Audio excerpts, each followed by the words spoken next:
তোমাকে আমি লিখতে বসাইছি, তুমি যে কান্না করতেছো, পড়ালেখা না করলে তোমার শ্বশুর বাড়ি ফাটাই দিব। যাবা? এখনই শ্বশুর বাড়ি ফাটাই দিতাম, বিয়ে দিয়ে দিব কিন্তু, এখনই দিয়ে দিতাম। শ্বশুর বাড়ি যাবা গা? হ্যাঁ, শ্বশুর বাড়ি যাই কি করবা?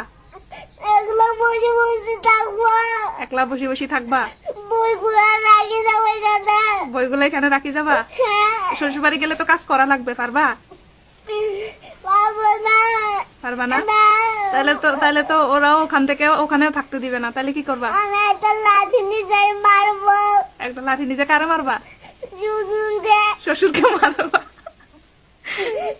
আচ্ছা, লাঠি নিয়ে যায়, শ্বশুরকে মারা লাগবে না, তুমি এইখানেই থাকবা, কিন্তু তুমি পড়ালেখা করবা। হ্যাঁ, পড়ালেখা করবা না? করবা না? হ্যাঁ, শুধু রাগ দেখায় তো পড়ালেখা করবা না? পড়ালেখা করবা না? তোমাকে আমি লিখতে বলছি, তুমি লিখবা না?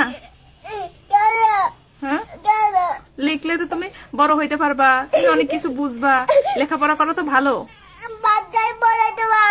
ভাত খাই বড় হইতে পারবা। পড়ালেখা করলেও তো ভালো।